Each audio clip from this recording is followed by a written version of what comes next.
Right, I'm James Anthony Edwards. I'm University Librarian at Exeter. I'm chairing this panel on embedding ethics in AI. We've got 3 speakers. For those of you who aren't able to count, they're sat there for you. So as with the other panel sessions we've had, we'll take all the presentations, 20 minutes each, and then we'll have Q&A with roving mics. So, wait for the mic. I will try and look to both sides of the room to catch people. This full session is being recorded, both the presentations and the Q&A. We'll go straight in. So first off, we'll have Karen Jackson, who's Research and Academic Support Manager at Warwick, where she looks after academic engagement and research information skills across the whole life of the university and academic endeavour. And recently she's been looking at how academic integrity guidance for students can really be built to include the ethical use of AI.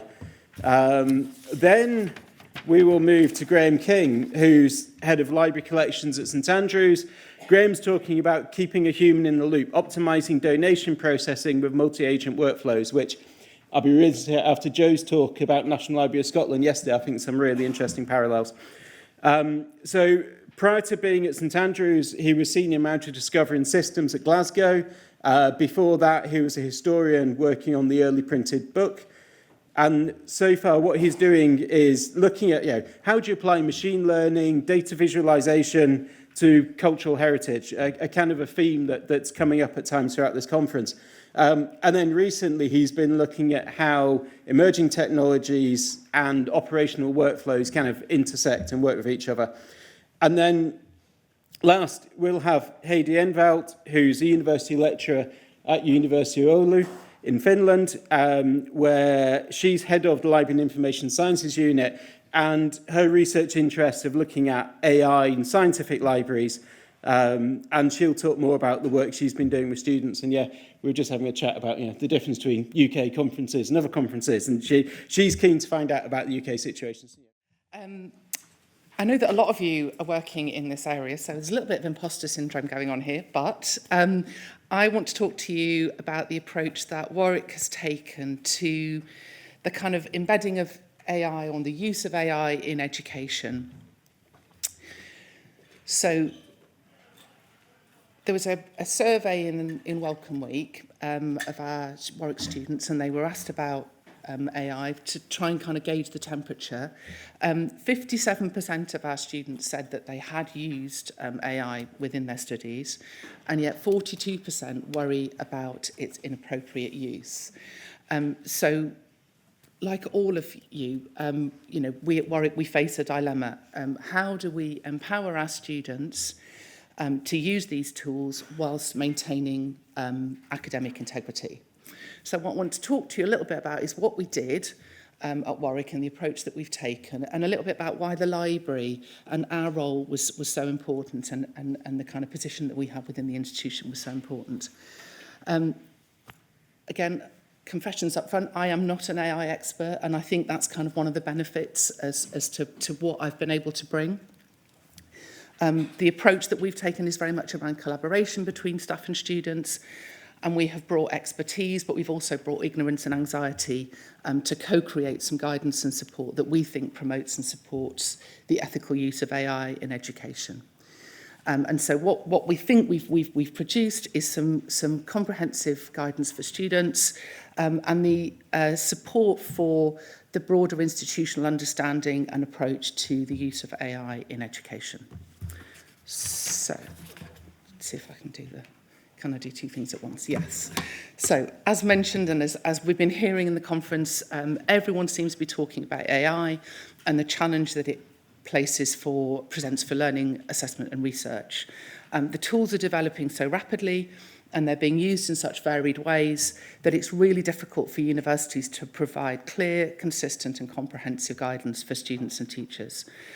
And individuals are experimenting with varying degrees of confidence, and evidence suggests that students are increasingly anxious about if, how and where they should be engaging with AI tools. So in the aforementioned survey, there were some really interesting free text quotes from our students about what they thought about AI. So things like the possibility that I'm accused of using AI as a form of plagiarism and I will be unable to prove my own innocence. or I'm concerned that my peers are regularly using AI to aid in research, while I don't know how to use it effectively without risking academic misconduct. And I'm worried that this is putting me at a disadvantage. And then with regard to studies, I think AI can be a great tool. It's just that I think we used to use it cautiously so as not to take everything that AI gives us at face value. And I think that they were just a handful. There were lots and lots of similar quotes, and it just shows how anxious our students are, but also how insightful they are about the challenge that it poses.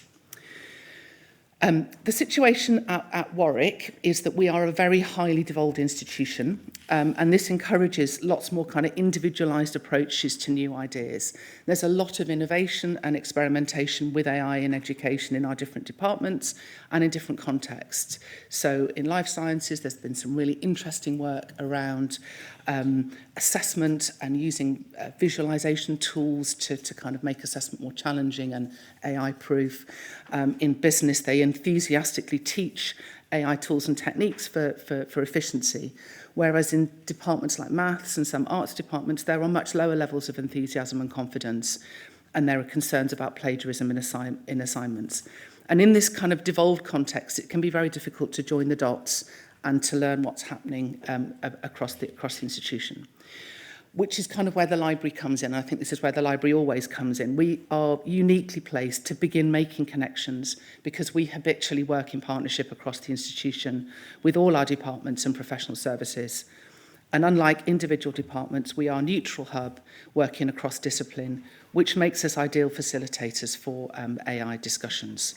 So the project I'm talking about today has really leaned into this diversity of approach and bringing colleagues together with students to co-create a more coordinated approach.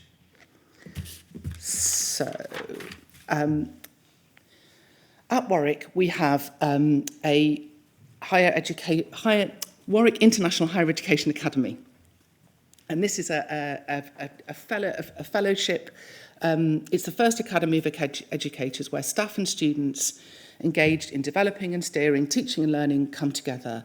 It's organised a little bit like a professional body, and it brings together academics and professional services. And I was really interested to hear Michael talking yesterday about the research fellowships at Manchester. In a way, it's a similar thing. It's a competitive process, and there are about 30 new fellows every year, and your fellowship lasts for 3 years. But unlike the scheme at Manchester, there is no buyout of time and there's no payment. But it's a highly sought-after fellowship, and one of the things that we here do is they organise learning circles. So as part of my fellowship, I'm now an alumna, but as part of my fellowship, I have been co-leading one of our learning circles, which is on AI in education. And it's co-led by myself and 2 academic members of staff. It has 140 members from across all academic disciplines and professional services, which makes it the largest learning circle we here have ever had. And it really demonstrates the breadth of interest in the topic and the appetite to learn. So as you can see from the slide, we've divided our work, because obviously it's quite a big topic, AI in education. We've divided our work into 5 particular strands, one focusing on assessment and AI, one focusing on barriers to the use of AI and how we can overcome these, one focusing on tools and tips, so quite practical about particular techniques, particular bits of technology that you can help, one on using AI with integrity, which I will come back to, which is the one that I particularly led on, and one on AI in ethics and society. And this allows circle members to kind of lead in areas where they feel they've got something to say, and we've got some real experts leading on each of those 5 strands. But it also makes the topic a little bit more manageable in terms of what we can do and what we can output. So, as mentioned, the library is this kind of central. We work with everybody. That we have connections across the institution. So, I think in co-leading the learning circle, particularly being from the library, we bring all of that interdisciplinary expertise, the network of connections and the way that we work and the way that we do that to the table.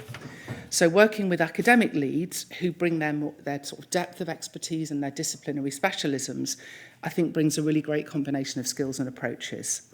So within the Learning Circle, we have worked with students and academics across discipline to try and understand a little bit about how it's being used, how AI is being used, and what the most significant anxieties are.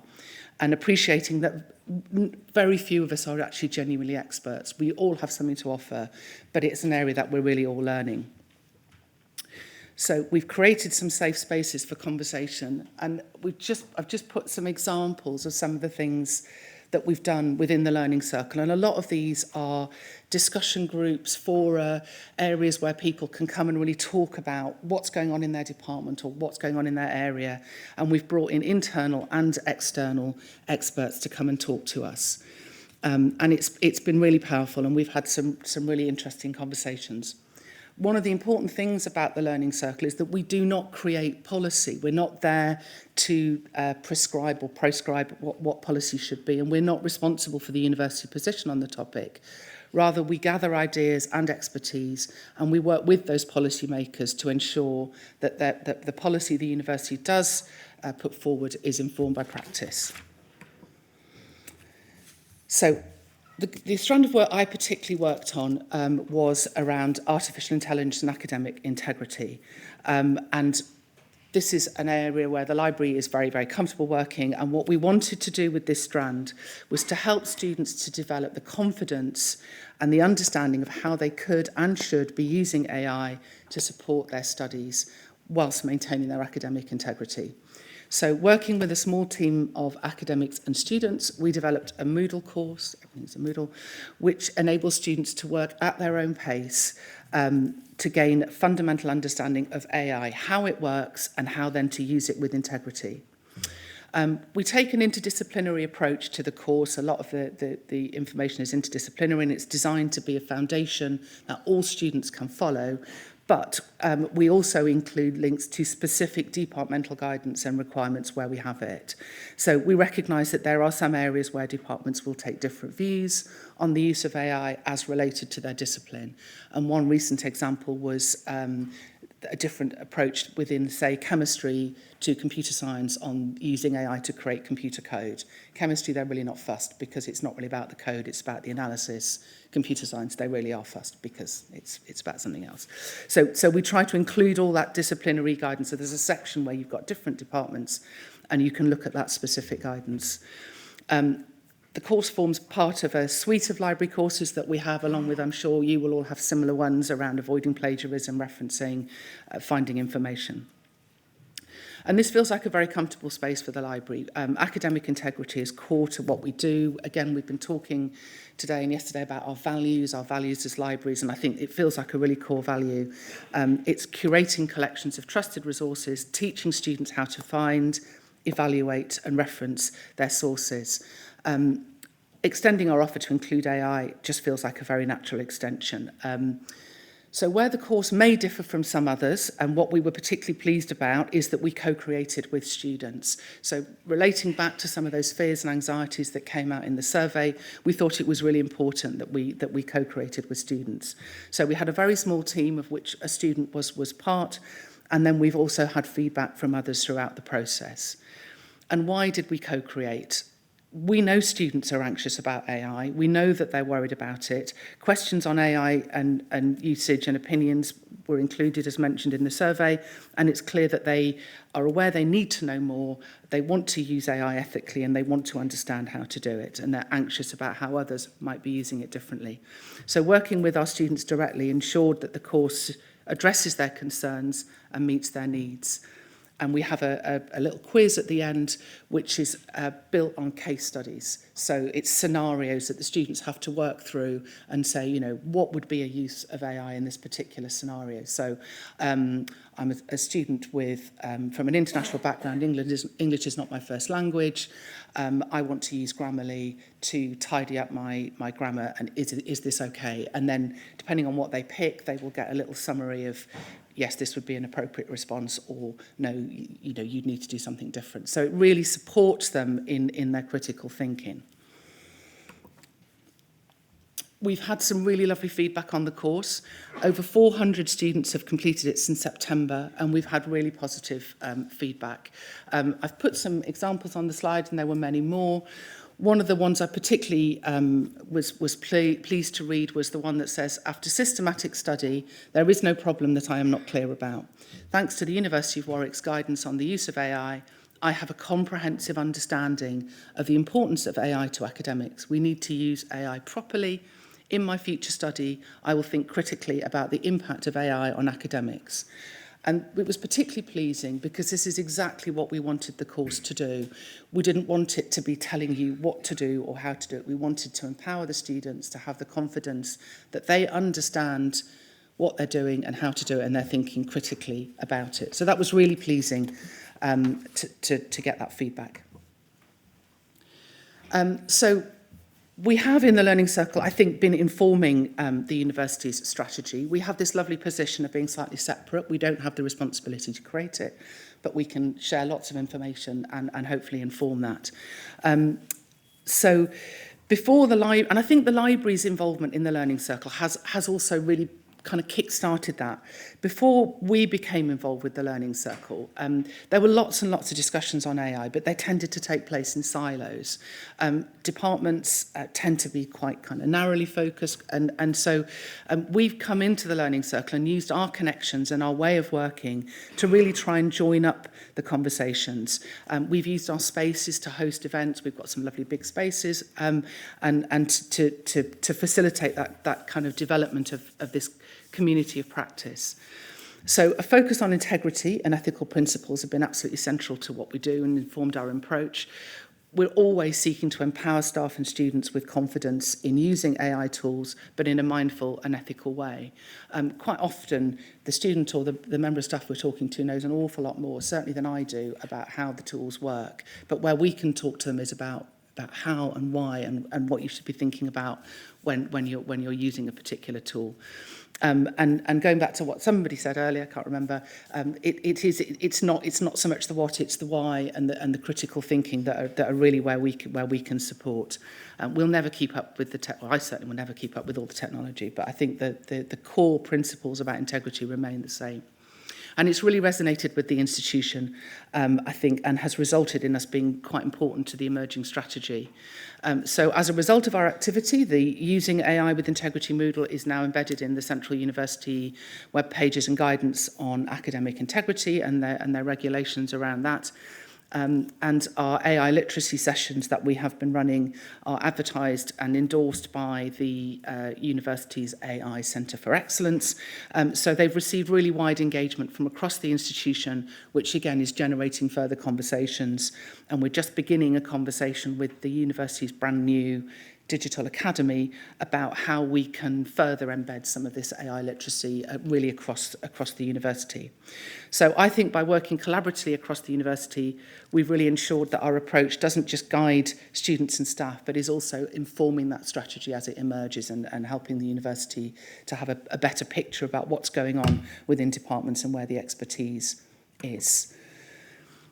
So in terms of next steps, we've got plans. It's been really, really interesting working on this Learning Circle. It's been going for about 18 months now.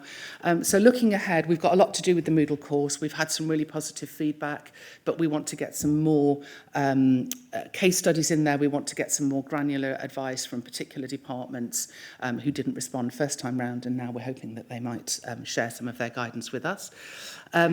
So we want to expand that. We want to expand our AI literacy programme, which has been really successful. We've had really high turnout for that to develop it further.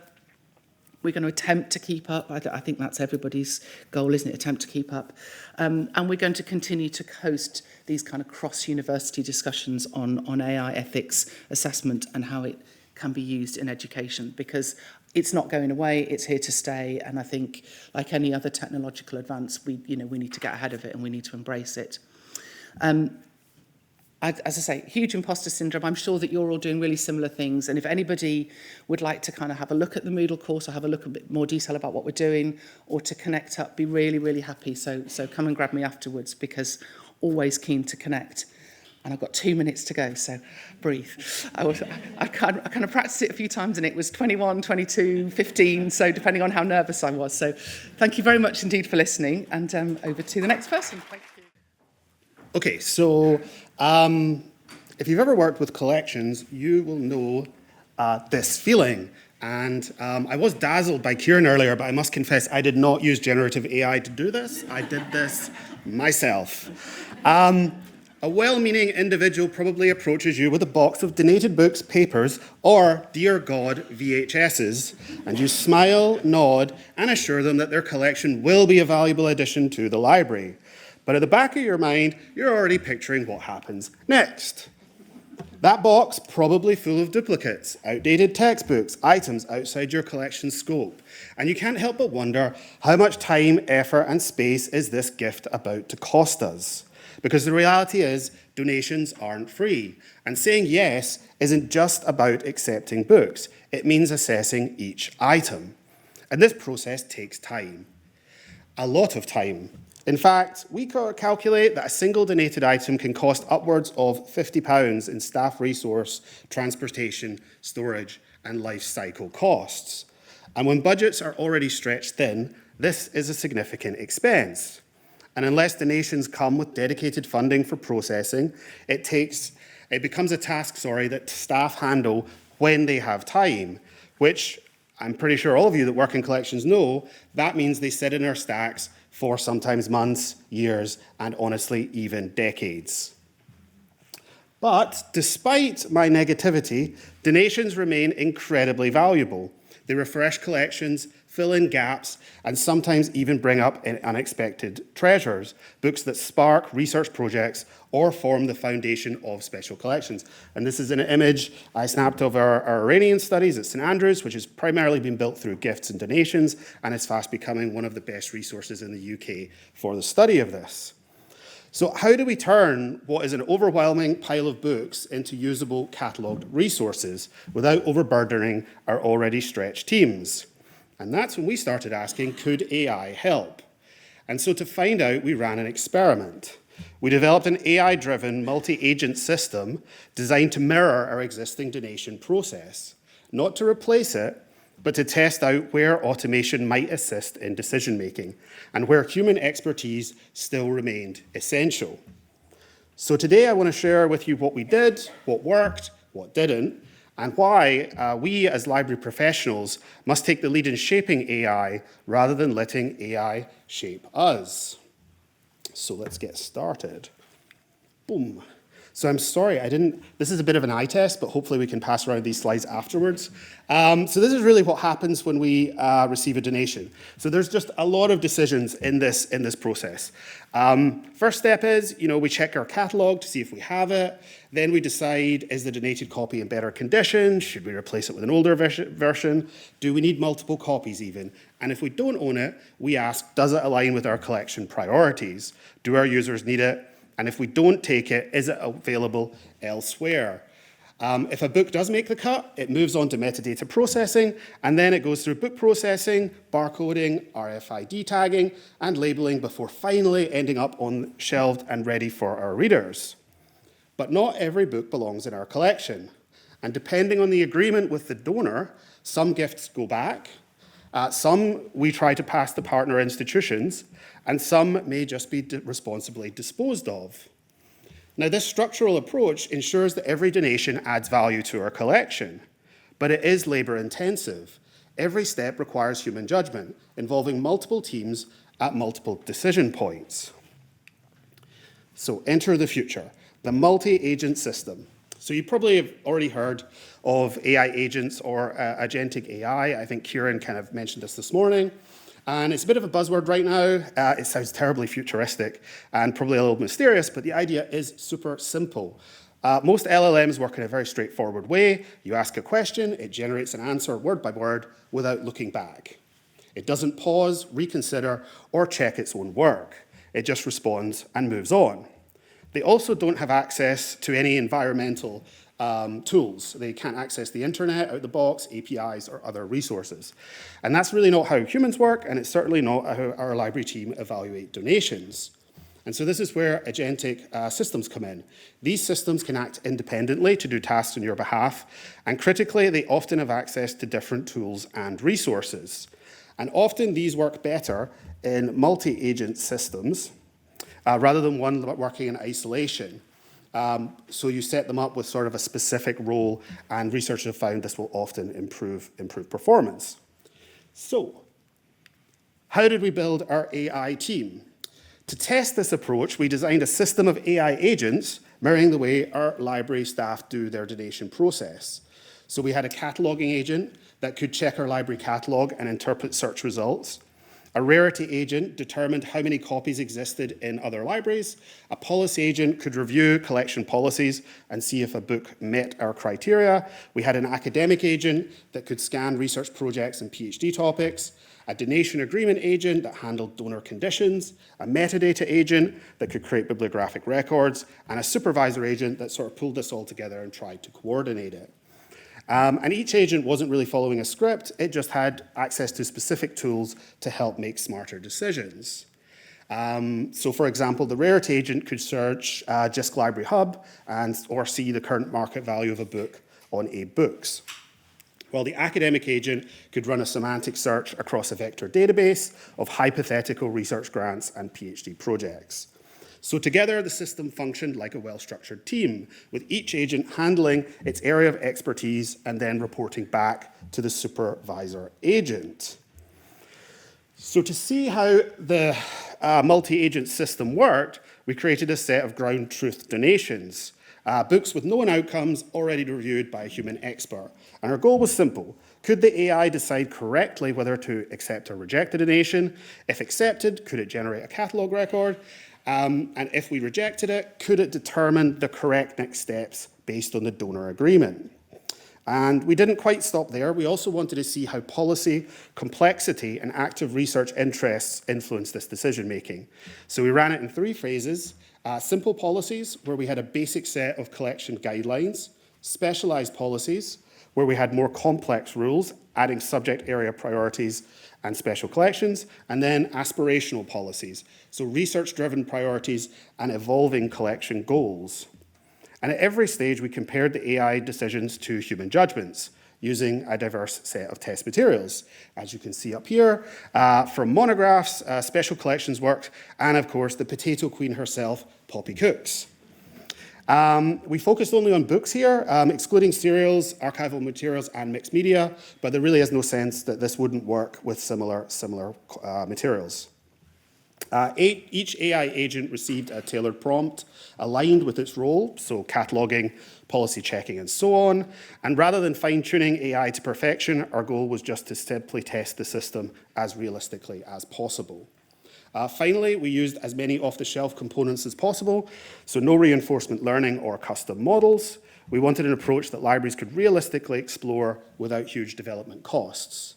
In fact, we built the system using LangGraph in just about 10 days and probably spent less than $10 in tokens.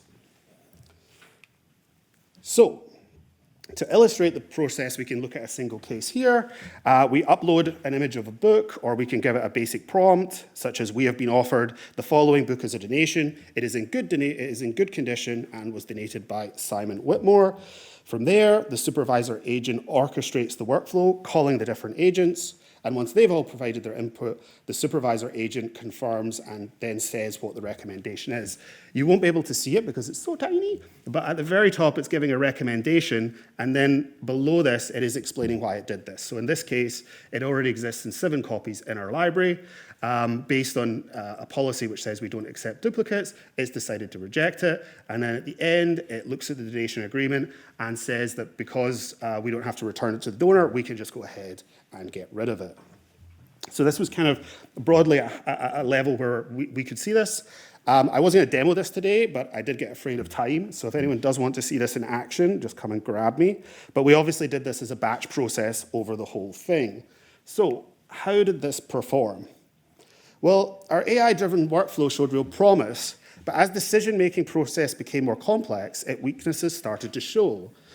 So at a basic level where the rules were clear, i.e. no duplicates, no poor condition books, the system performed exceptionally well, probably 92% accuracy in identifying what to correctly do and what the next step should be. But there were some good failures. So Unfortunately, AI was really keen that St Andrews shouldn't own an original copy of Shakespeare's First Folio because the rarity agent went off and had a look on JISC and then thought, oh, there's 324 copies of that. We don't need that anymore.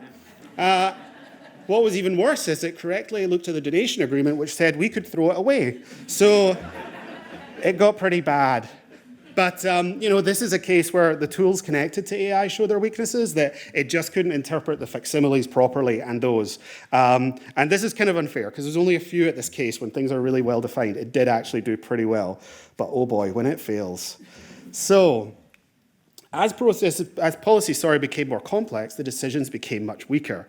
When we added subject relevance and research alignment, the system's ability to make consistent, accurate choices started to break down. So it would misinterpret subject relevance. So a book on Renaissance Florence was rejected, even though I had said that Leonardo da Vinci was a collection priority.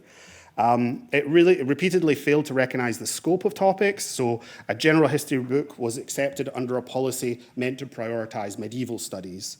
And the AI favored inclusion over exclusion, even for books with weak or hypothetical academic value. So at this stage, we were getting kind of about 30% of decisions that showed inconsistencies, and this was kind of indicating that the agents were no longer really being in alignment here. And then, when we moved to highly complex policies, AI showed clear bias. When we introduced policies that considered special collections, research support, and aspirational collections goals, it really struggled. It would wrongly accept items under vague justifications like potential future research relevance, and here the AI would draw overly optimistic academic links. It frequently recommended books simply because they might be useful for research projects. It also failed to filter out what we would regard as low-value academic books. Even popular titles like Poppy Cooks up here were accepted because the AI agent was convinced that it would be good for our culinary studies and agriculture at St Andrews. Two subjects we do not do. And no matter how much I told it, it did not believe me. At this stage, human reviewers flagged what was major overreach. AI was basically justifying book acceptance instead of critically assessing its necessity.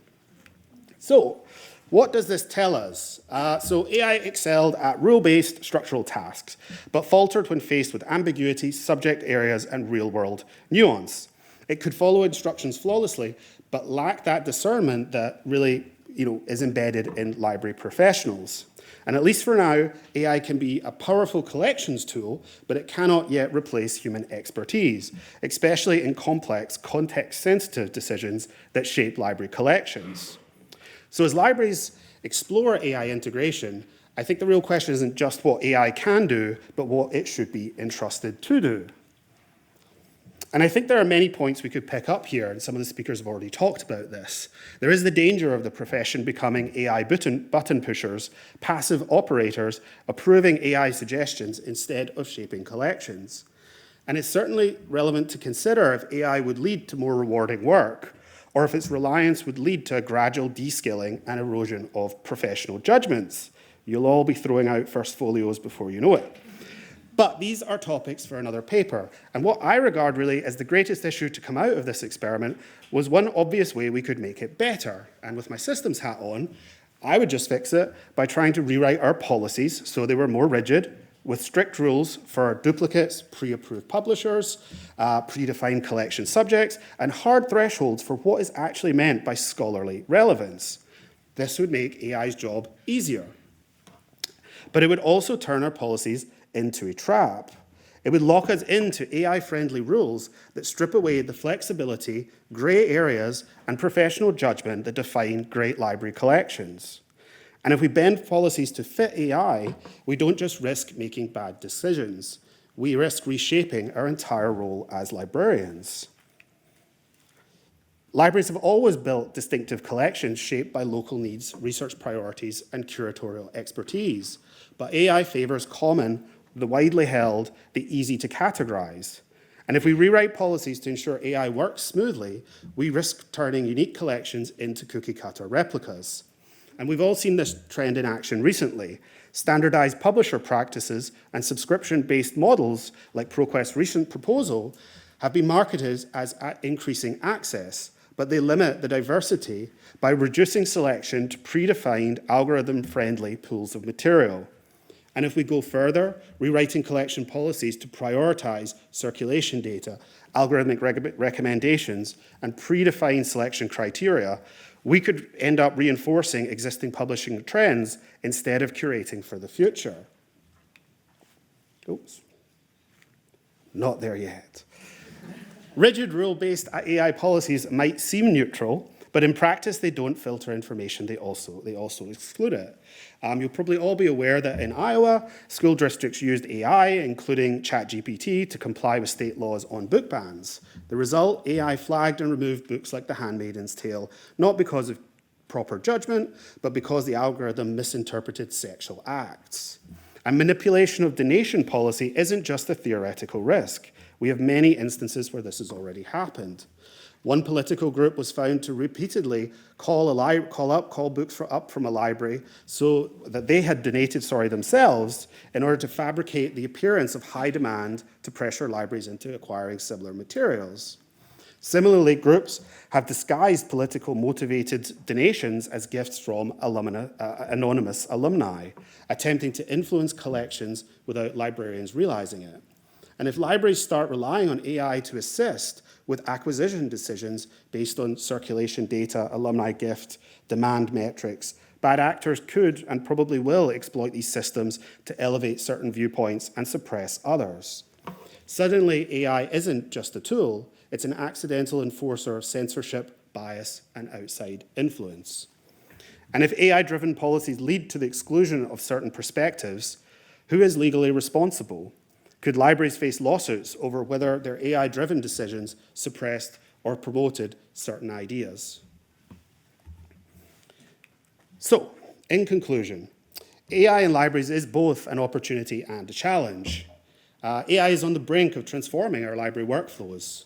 I believe we will look back on this moment much like we do in the late 80s and early 90s when the internet first challenged our ideas of access to collections. And personally, I find this a really exciting time. AI does have the potential to unlock what Joe yesterday called our hidden collections, materials we have long lacked the resources to make discoverable. At St Andrews, we are integrating some of this workflow and, conscious that my boss is here, we are going to clear decades worth of donated materials in the next few months, probably spanning hundreds of linear meters. And this is something that was just impossible up to recently.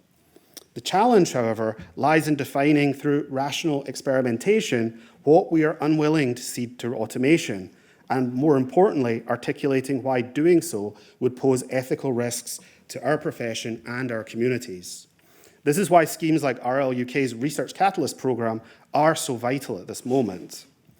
And without sounding too much like a tinfoil-wearing hat conspiracy theorist, I do worry that libraries will come under increasing pressure to create policy or outputs that AI can easily follow or interpret, especially in a difficult economic climate. But I hope that I've showed that this would be to reshape our policies to accommodate AI's limitations. We risk eroding our intellectual integrity, independence, and professional judgment. And finally, if we establish boundaries that ensure automation enhances rather than replaces our expertise, we must also consider what to do with that time we gain. There was a terrible phrase during Brexit, the Brexit bonus or something, and I think we should think about the AI bonus that we have here. And for the last decade, we've discussed how to develop staff for the digital transformation, and we've treated this very much as a destination rather than an ongoing journey. AI does move rapidly, and I believe the only response to this movement is to set up continuous professional development as part of what we expect our staff to do. This is the only way to work within this world now. And this will be difficult, especially when AI automation will be equated with financial efficiency and savings. But the future of libraries should not be automation for automation's sake. Instead, it should be about leveraging technology to empower librarians, to build knowledge, foster discovery, and uphold intellectual freedom. Thank you for all listening. And because we're being recorded, I'm going to say Poppy Cooks is a good book, and I use it, and it's upgraded my potato cooking game very much. I'm not going to use chair's privilege to ask the first questions, because there have been so many questions throughout the conference. I'm going to go straight out but I'm just going to reflect on a big theme for me that came out there was the skills that came out in every single one of those presentations. How do we make sure that we as a profession and as universities actually have the skills? And I think for me, something that I'm just out to recruit an open research manager, plug, it's on the extra jobs page, is this comment about how people aren't necessarily actually asking the job descriptions of things we really want them to do, and all the challenges that gives us around equity, which I think was just like a massive red flag to me. So we're going to go to roving mics, and it's just going to be hands up, and I'm going to point out people, or William and Christine are going to find people. Joe. Thanks. Joe Marshall, National Library of Scotland. A question for Graeme, a great paper. Thanks very much for that. One of the fine things we find most onerous about the donations process is that condition checking element, checking for mould and pests and stuff. So could you, in theory, add to your AI team a conservation agent that would look at say, a 3D photograph of a book and object, and be trained to look for dirt, signs of damage, and that could be another means to speed up the process? I think you're absolutely right, Joe. That's one of the kind of bottlenecks, and you're kind of looking at them. I think from a condition checking point, the difficulty would be you'd have to go through the book, like physically, like leaf through the pages, just to look for, if you're in the heritage world, annotations are brilliant, and if you're in the modern collection world, you're like, God, annotations, get rid of it. So I think that would take that. However, I do think you're onto something with just from the cover, how is it looking? You could certainly do. What we are doing is we have regular inventory work going on at the library, and so I've put into that work that while they do that, they rate the books. If they find something that's we assume everything's in good condition initially, and then we say, oh, well, is it a bit tatty? Is it critical? And that gives us the data that we can then say to the AI, what does it say in our catalogue? Is it in critical condition? Great, we have got this donation potentially, let's take that. This is really useful to attack things kind of downstream, because the ideal is you go into houses, you take a photo, and it tells you immediately whether you want that. So that's what we're trying to do there. But I do think we'll still need conservators. So any conservators out there, please don't fear for your jobs. We're not. Agreed. Excellent. Next question. Oh, there we go, I think. Where are we going? Who's got the mic? There you go. Anna Clements from University of Sheffield. And yes, thanks all three. They're really interesting. This is a question specifically for Karen and your Moodle course. Hopefully it's a simple question. Has the course been mandated in any way, or is it part of any credit-bearing courses, say for your undergraduates? That would be the next step, I think. It's been mandated in some courses. So some of the academics who were on the team that built it have mandated it with their programmes. But our avoiding plagiarism course is mandated at the university. So that's kind of one of the developmental steps. We would like it to get that kind of approval that the university is happy it's a foundation that we can then. Some of the conversations we've had are around tutors wanting something that when they're having those academic misconduct or academic conduct hearings with students, that to have that kind of baseline of this is what we know you know, and this is what we know that you understand. So when we are having those conversations with you, we all know what we're talking about, and we've got that consistency. So we're not there yet, but that's where we want to go with it. Excellent. Angela. I'm Angela Ebele Okpala. I'm from National Open University of Nigeria. I flew all the way to come. So actually, what Karen said, her presentation relates with what is happening in Nigeria. Like the students are keen. They want to use AI, but they don't know how. And even the librarians that are supposed to teach are not really very conversant. This has implication for the library school, just as the other presenters said, and this should be put into consideration. Then my question now is, Karen, please, can we have your presentation? Can we key into your modules? I think this is one of the disadvantages of Moodle, but I'll catch up with you afterwards, and we can definitely show you what we've done, and if we can give you access, absolutely. We're not wanting to lock it down. It's really just a way to structure the information. So yes. Thank you. If we can, we will, definitely. Next one, William, I can see you don't have a mic in your hand, so I'm guessing... Oh, you do have a mic in your hand, right. Hands up. My left-hand side is being very quiet this morning, so... Yeah. It's the warm end, though, isn't it? Yeah. Hi there, Katie Fraser from Research Consulting. It's a question for all the panel, actually, and it follows up on the previous question. One of the known challenges in this area is people finding the time to develop their own understanding and experiences with artificial intelligence. So I'm wondering if you could all comment on sort of, it might be quite small ways in your individual case studies you kind of worked around that. We'll start with Heidi and then we'll come across.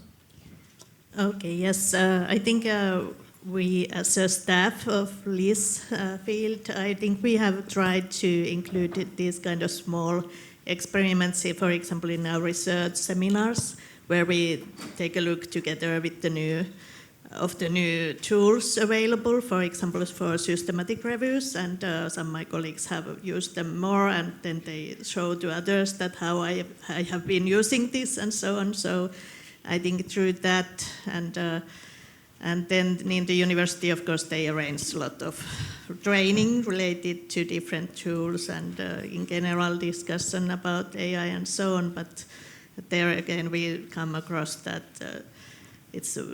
they usually they are usually at the same time when you are teaching or doing something other, so it's difficult. And for the students, we try to include some small things into our courses when we, for example, speak about Copilot and Chat GPT and so on. So like little demos or something to encourage them to try this. So if it's included into the teaching, so through that at least they give us get some insight about how to use it and how it looks when it's used, if they haven't tried themselves yet.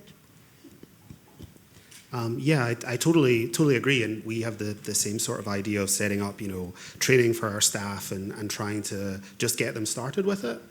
I would say though, at a sort of bigger level, I think we need to make more room for experimentation in the discipline, and if you're in the academic pathway, you can apply for grants and do those for a year and get bought out. That doesn't exist, and we need to look as we kind of gain time out of these AI systems of how to do that, and allow our direct reports, if they have an idea they want to try, let them try, even if they fail.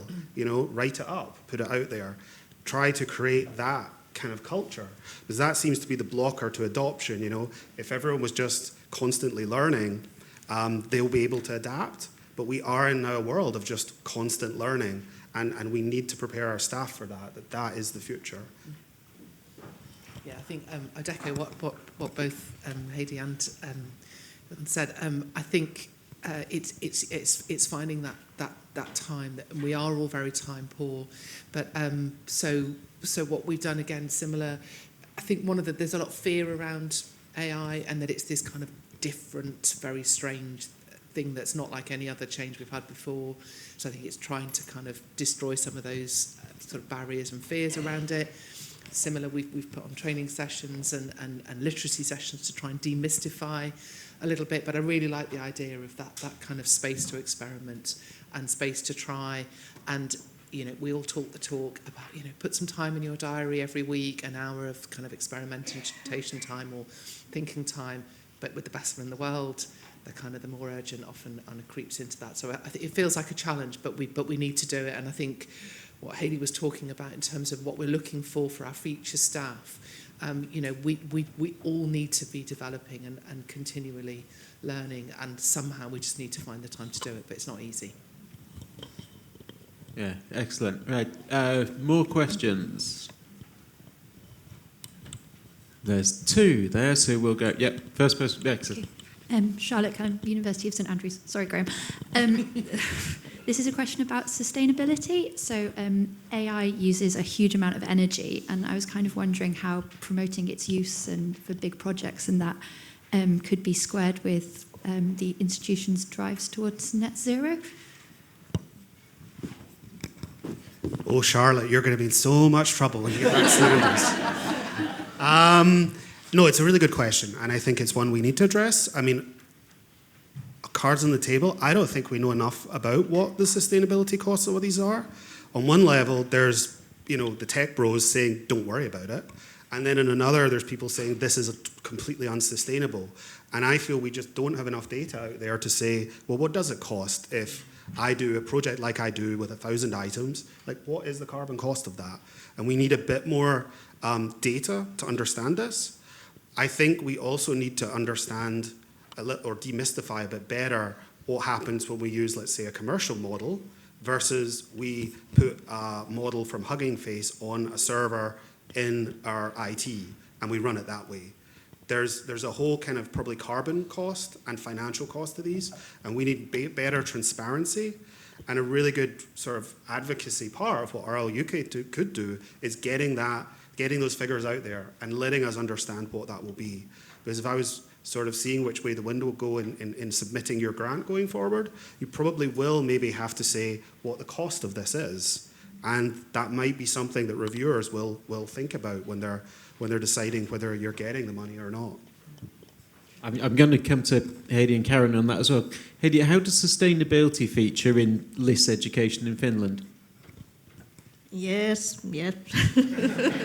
Yes, we do. And I was just starting to think about sustainability in different levels, also social sustainability and things related to that relate to AI. And so I think it's about the ethics, and it includes this environmental sustainability approach. And I think it's something that is mentioned for the students, and I think it's, of course, like consideration in use that includes many aspects, of course, like related to ethics. Yeah. So, yes. And Karen, in your work with Yes. students, we definitely talk about it because I think it's something that they're really not aware of, and it's one of the few kind of like little intakes of breath I've had when talking to groups of students about, you know, do you know how these things are powered and the actual cost. I think Graeme makes a really good point. We need really accurate data because there are, you know, I having read a few things, you know, you kind of feel absolutely horrified. And what we would always say to students is do what you do mindfully, and if you do it knowingly, is it really worth kind of all that data and all that energy to kind of put a little GIF on a thingy and make it jump up and down? You know, it's the value of what you're doing and what you're using it for. But if we've got the data and the information, we'll know better. But we definitely do really draw it to their attention, and it does get surprised because they just, you know, it all looks so clean, doesn't it? But it really isn't. brilliant. Yeah. Paul Sykes from GIS. I was going to ask almost exactly the same question, but I suppose it's to come up more of a statement now.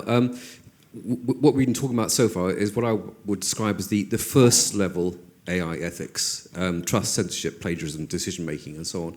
And it's that second level embedded ethical concerns that's difficult to get at. Power, water, carbon, that sort of stuff, but also things like attribution and remuneration of the data creators. How does that happen? It's not transparent, if at all, happening at all.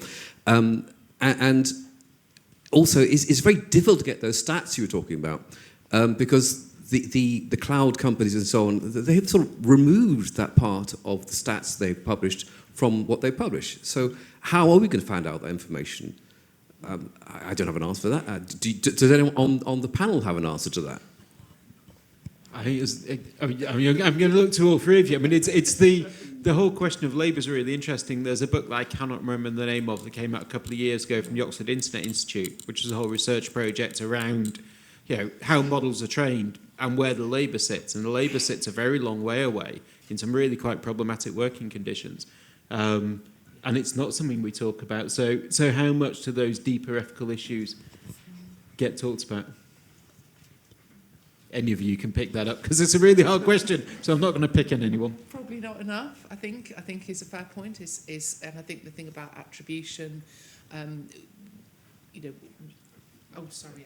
Sorry. So not enough. That's an incredibly difficult question, and I think I really don't have an answer. But I think we do need to be thinking about that, and we really do need to be kind of trying to get that information. And I think there's some future research projects looking across at Haiti. I think your job is probably secure for a little while.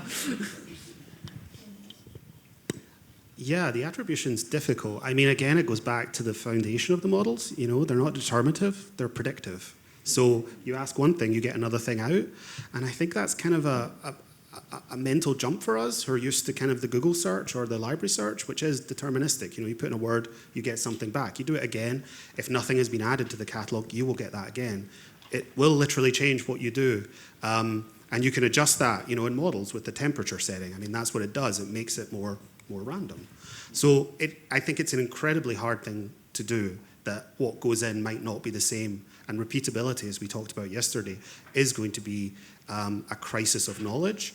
I don't think we have the answer to that, but I do think, again, that's an area as a community and that the researchers should be focusing on.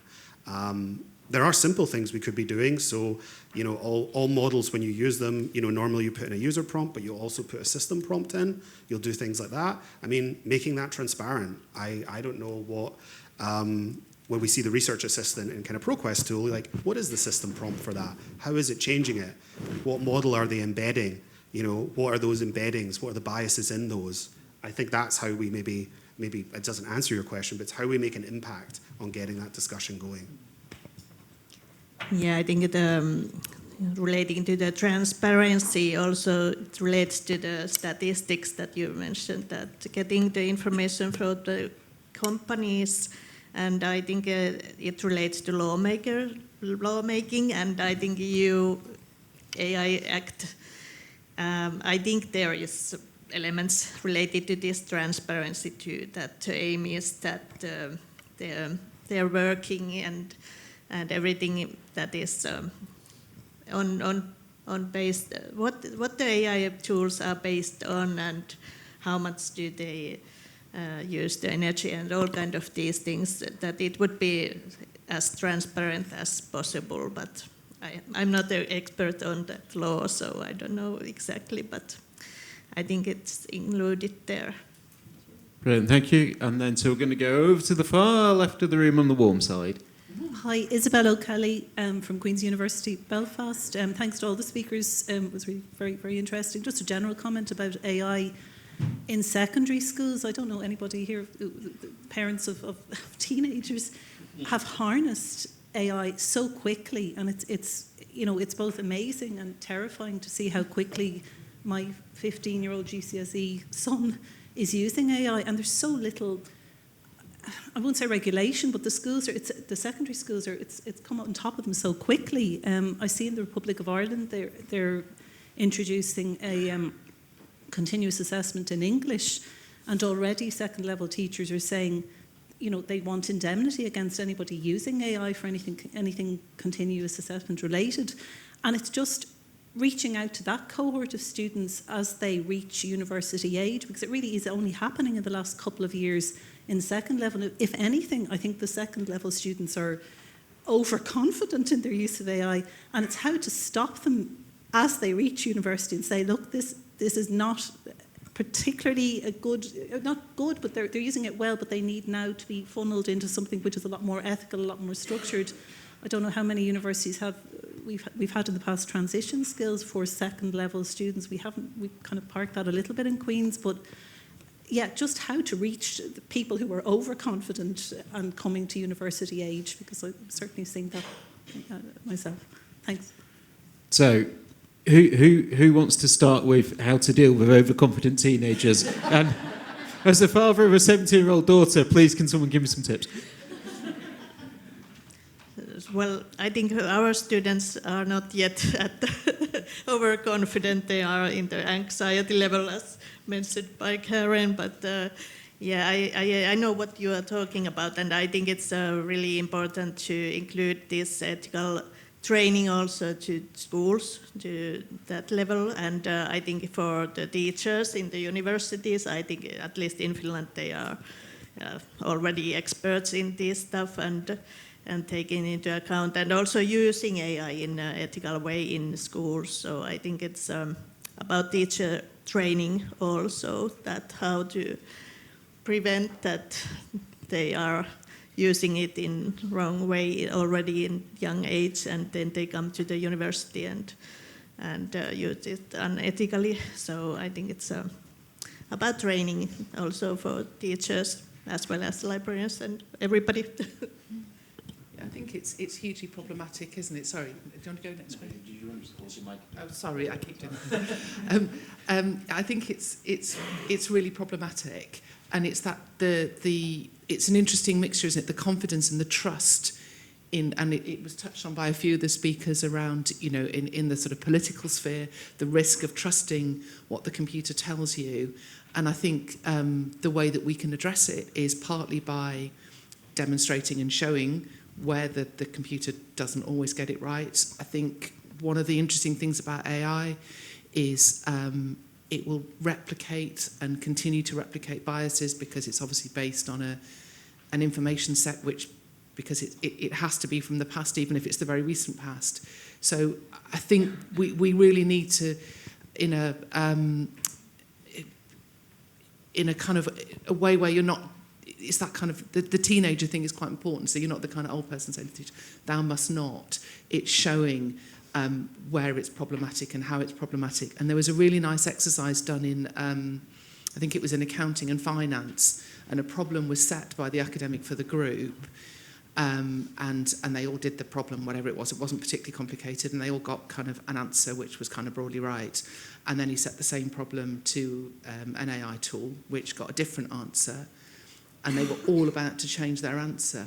And he had to say to them, no, the computer's got it wrong. But I think it's kind of trying to get them to again, it's that critical thinking.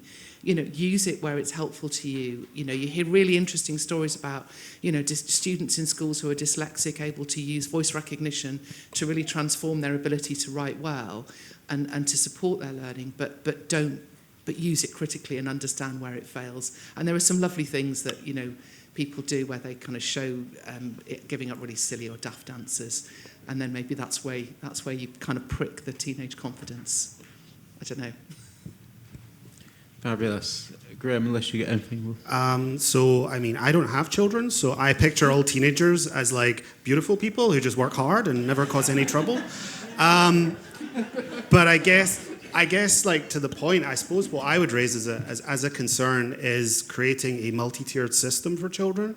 That some kids will have access to the best models because they have families with money, and some will have access to the very basic.